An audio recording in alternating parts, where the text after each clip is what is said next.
guess. Yeah. Whatever works. But she must be in a real challenge, like for money. She had it on her ankle, so I mean that count every step you make for real. I told you about. There's a whole thing called step bet where you can bet. I'm not fooling with you with no more bets. I know, but I'm saying everything is for money now. There's an app for everything. It's literally an app for everything. I ain't fooling with you. But I digress. Yes, digress. Mm-hmm. All right, so because we started late, we're already halfway mark. Halfway through our show. Yay! Give these people the content they want. Yes. And giving them the content that they want, I'll just do my mid-roll at the end. Okay. And your post-roll. Yes. It'll be my post-roll. Right. Well, what's on tap tonight? What we talking about? So we are talking about, do we give children too many choices? Yes. The answer is yes. Yes. And it's not... That's it. What else you got? Shut up. So what do you find yourself being guilty of allowing them to pick too much of? What they're going to eat, and probably my 5-year-old, what she going to put on. Okay, yeah. Right now, I'm just in a constant state of, I don't know, with this dinner thing, because I'm working a little bit later in the evening. Mm-hmm. So the goal is to cook at least every other day, but I try to prep the meals at night. Mm-hmm. So my intention was to make a chicken and broccoli casserole last night for dinner for today, to get us through to tomorrow. Mm-hmm. Nobody wanted it. Mm-hmm. So I was like, well... Why did you tell them? I don't know. Do you think if you just made it, would they have eaten it anyway? Probably not, because I felt like I've made other stuff before, just made it, and if they don't want it, they don't eat it. So if they don't eat, what do they eat? Either chicken nuggets out of the freezer, or... but it's not Tyson. It's a recall on that stuff, y'all. We already ate out of Tyson's. Oh, well, y'all got the metal stomachs.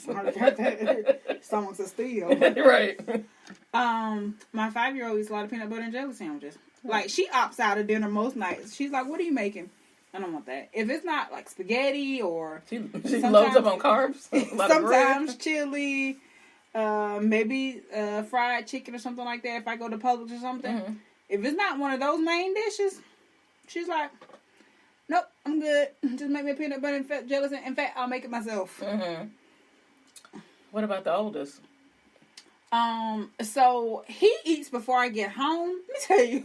He eats 4 meals. He eats 4 meals because the other day, so he found I had some glazed tilapia in the freezer, right? Mm-hmm. So he's like, yo, you been holding out. I was like, it's been here for a month. Literally. You ain't been paying attention to what's in the freezer, right? Mm-hmm. So he's like, all right, I'm going to eat this. I said, okay. I come home from work the next day. He ate the glazed tilapia. He ate all the pieces in the package. How many were in there? I think it was 2 or 3 of them in there. Mm-hmm. He talking about that was a snack. I was like, no, that was a meal. And that was 3 meals, depending on how we eat. They shrunk up, Auntie. I don't really think that's how this works. He just ate the fish. Yeah.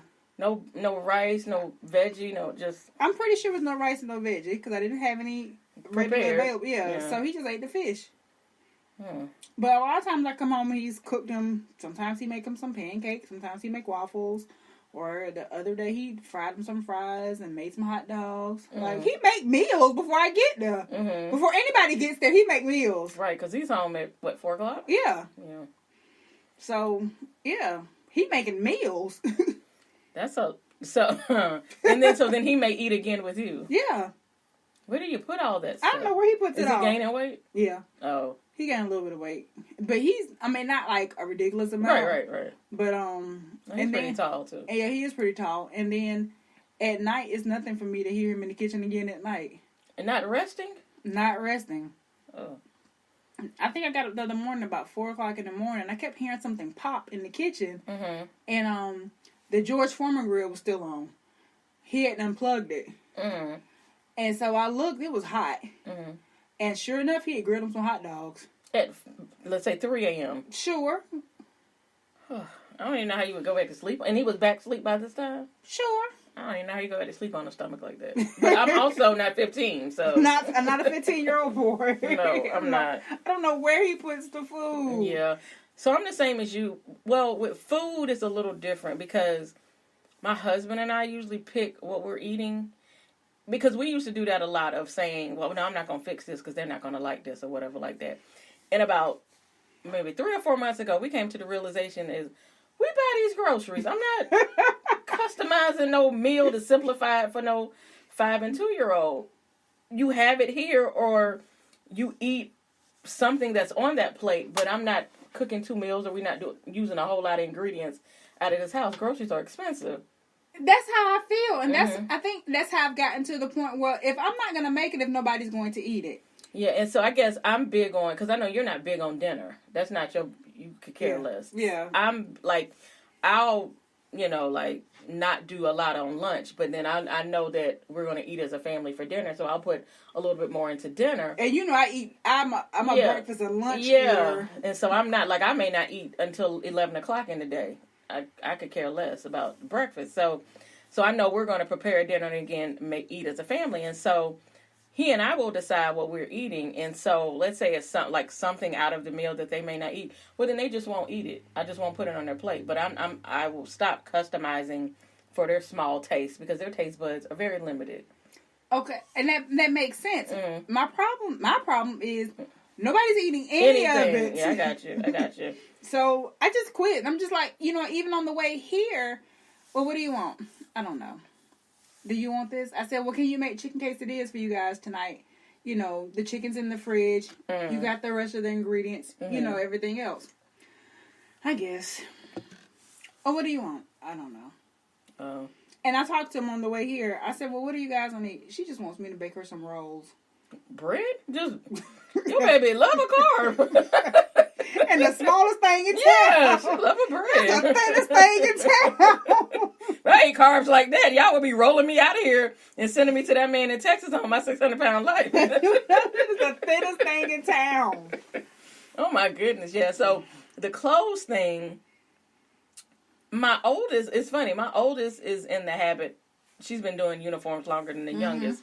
So Monday through Thursday is not a problem at all. She knows it's a uniform. Only thing we may differ about is I don't want to wear these pants today. I don't want to wear these shoes today because she has an option of 3 pairs of shoes that she can wear.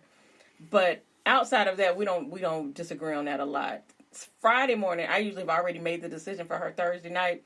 She's in such a sleepy stupor that she just goes with the flow. Now the youngest is the problem. Why? She wants to wear what she wants to wear all the time. She wants to change multiple times a day. Like Saturday, I told you we took her to take her pictures for her birthday that's coming up. They're so cute. Well, so she had her dress and tights on and everything. So when we got home, she wanted to keep that on. I said, no, that's not a play dress. You need to take that off. I need to, put it back on the hanger. Well, she would not rest until I put her on another dress. Like that kind of stuff. And so she gets to the point now where her drawer is at the bottom. She knows where stuff is. She goes in and will reach the stuff and we'll start putting outfits together. So it's nothing for you to come back there and she put on, like a pajama top and a pair of like leggings or a skirt and, a tank top. But the tank top is on like, Tarzan or something like all kinds of stuff. Fashion, yes, fashions. And so we go through it constantly. And she's in uniforms too. But it has not clicked to her that these are uniforms. She just sees it as these drab clothes she has to wear Monday through Thursday. So my mom and daddy suck. Right. They ain't got no taste. So mean. Mom and daddy ain't got no taste. Yes. But she can't deal with it. She's not prepared for that. Like right now, I've already come home. Now, the oldest still has on her uniform. The baby already got on a nightgown. Like she already got on a nightgown, but she got the sleeves rolled up like 3/4. and a pair of Crocs. Fashion. So it's nothing for her to go through. And then you don't know what's clean, what's dirty, and you end up washing all the clothes 10 times. And so, yes, I have given, and I don't consider that giving her choices, but like my mom has said to me, you letting her waste all that stuff? I'm like, what is it harming?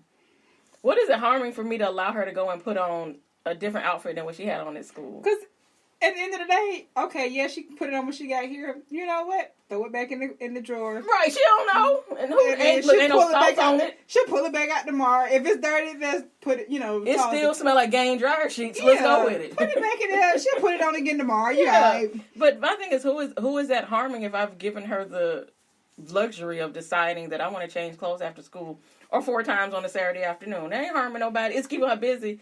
And that's what she likes to do. Yeah, fashions. You know, but yes, choice is yes. I give them a lot. Like going to the store, that whole thing of, can I get this? Can I get this? The standard answer when we were growing up is no.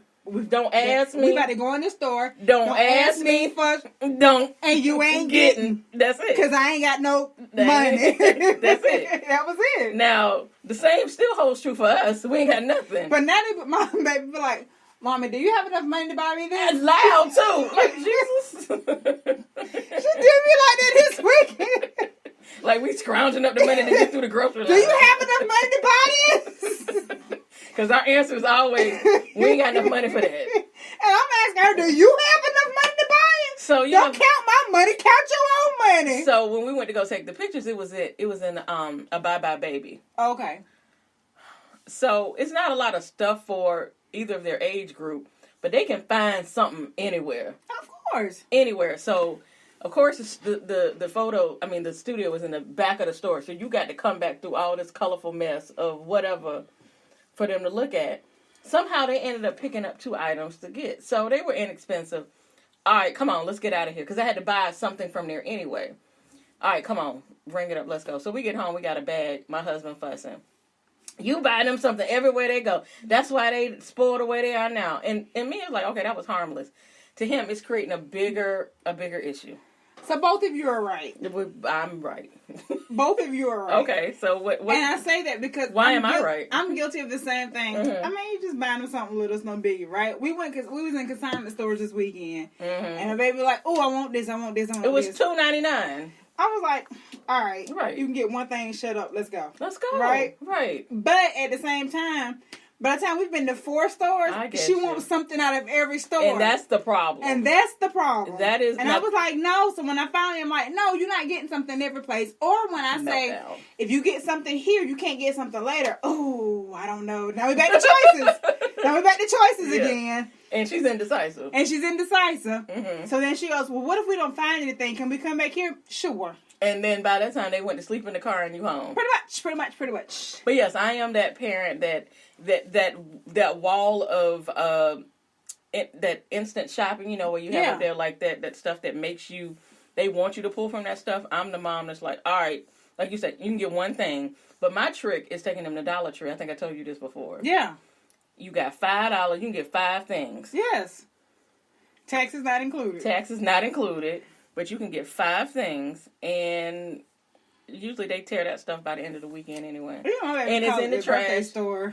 Oh yes, it's in the trash, and it's not really cluttering up my house. Well, there's a Dollar Tree around the corner from my house, so every time we go to the grocery store, you gotta hit that. She looking like, hey, the car's going down. Like, what we finna do? But I've created a different monster because I never finished fully decorating this house. Yeah.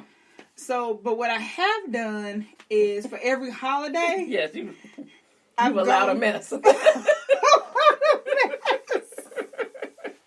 No, that's their creativity. So for every holiday, I've gone to the Dollar Tree and bought up all the people holiday trees. Oh, they Easter green grass and... Girl, I got a house full of... And all the bunnies I got a house full of eggs, chickens, bunnies, all pinned to the wall. So every holiday, they pin up different decorations. Sure. That's what we call it. We took all the Valentine's stuff down, the hearts down. Mm-hmm. Put them up like right before Valentine's. So y'all skipped St. Patrick's. Y'all ain't fool with we ain't fool with St. Patty. I already had Easter up before then. Okay. Because I went to the Dollar Tree early. And that stuff was out. On that stuff was out. When you walk in, it is pastel. I must have spent $36. It is pastel in there. Oh my goodness. So now I got a house full of, like I said, eggs, rabbit heads, chickens. Rabbit heads. I think the baby is choking on the peelable window decals that say Happy Easter. I think she done pulled them all off the sliding glass door, and she's choking on half of them, so now I'm just taking them off. I know, your neighbor's like, what in the world? Girl, I'm trying to tell you. But you know what? They love it. Yeah, they do. They got them in every room of the house, on all the walls, the back doors. They love it. Wow. Well, I mean, and it makes for a satisfied child. And not that I'm just trying to pacify